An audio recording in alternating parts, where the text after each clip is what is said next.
Aaron has the #1 luxury real estate team in the country, but staying on top is an endless hustle. Look, I know you want to do it quietly. I know you want to do it off market.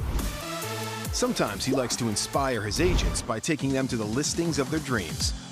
And today, it's The Mountain, a residential property Aaron has just brought to market at a price of $1 billion. Downtown. Wow. It's amazing.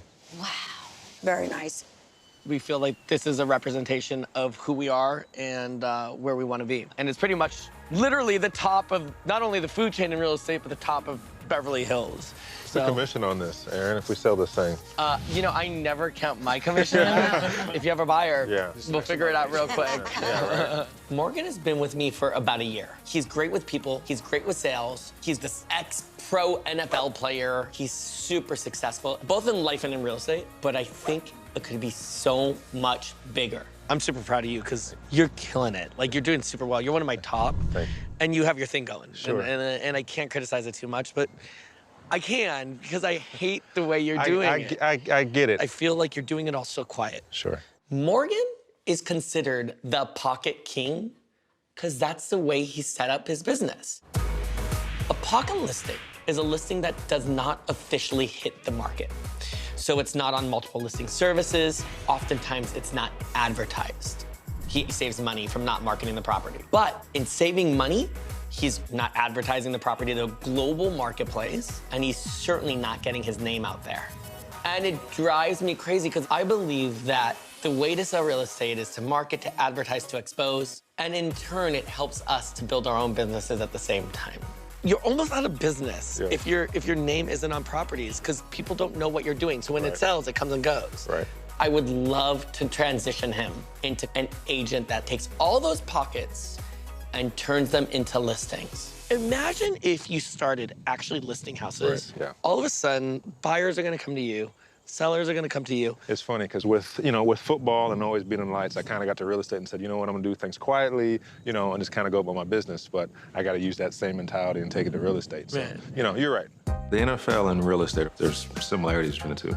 After a game, you're like, I can't believe I'm doing this. My body hurts. Then you look in your bank account, you're like, I think I can do it another week. And it's the same thing in real estate. Like, you deal with very tough sellers. Like, this is impossible. And then you close it and you feel good and you get paid and you're like, you know what, I think I'm gonna sell another house. So different pains, but both hurt.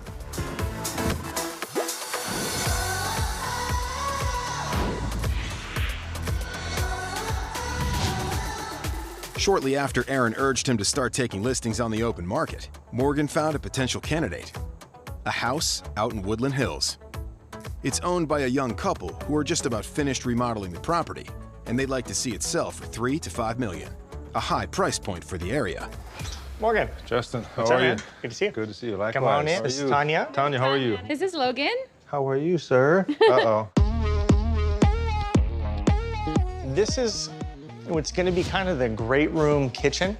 Okay. And what we wanted to do is have kind of an indoor-outdoor experience. Gorgeous out here.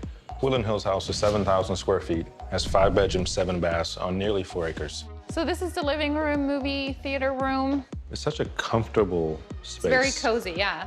Justin and Tanya have done a fantastic job remodeling this house. So there's like a little lounge area. Enjoy the fireplace. Let me get this right. So this deck wasn't here? It wasn't here. Although it was expensive, I was like, hun, it has to be done. Without a doubt. We did it. Yeah, I don't know if it's going to pay off, but we did it. So this is actually the real value of the house. It's the location and the lot. Right now, it looks like we're in the middle of Malibu, we're in the middle of nowhere. Sure. But as you can see coming in here, we're in a full residential neighborhood. This is pretty. We're 5 minutes away from a Whole Foods. We're like right in a city. It's gorgeous.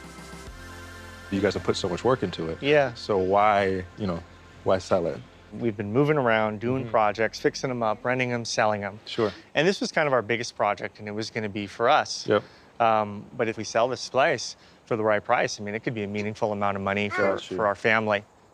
How do you price this home? This is by far the nicest home in Woodland Hills. It's probably one of the biggest lots in the city. If this house was in Beverly Hills, it'd be $20 million. But because it's going to be the nicest home in Woodland Hills, it's going to be very hard to comp.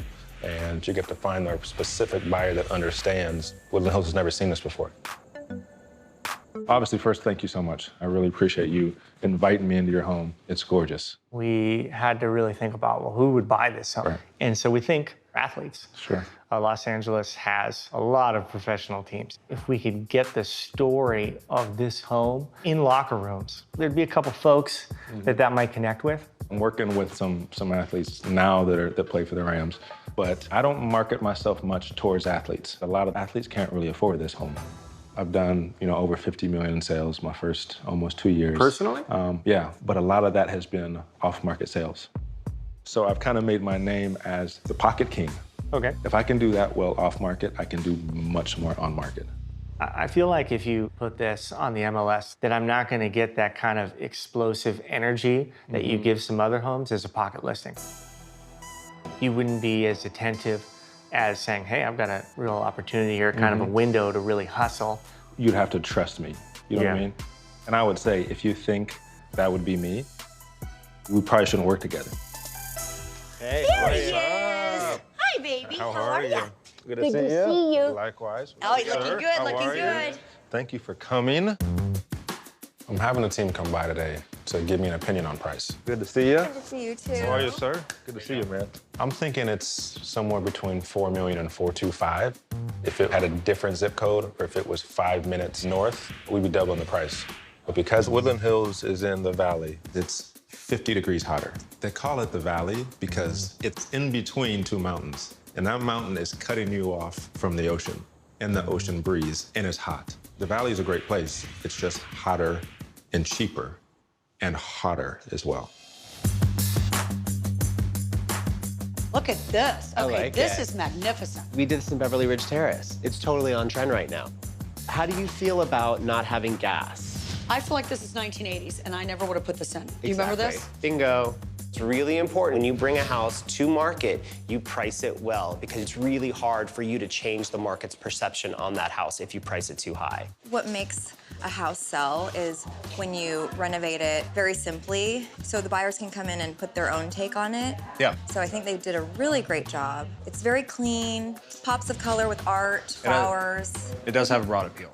When I go into a house to price it, I look at comparable properties that have sold based on price per square foot, neighborhood, location. I think you have to have a general price in mind. I would love to go down the line and kind of just hear price, thoughts. I had an emotional experience to certain things, 4.9. Sure. That being said, Yep. a lot of stuff has to be done here because Sure. there's a lot of things that are off. And I never say Okay, this, yeah. I wanted to go higher. Yeah, right. But then you have to come in Yeah, with price yeah. per square foot within this area. I'm gonna say 4.250. Okay.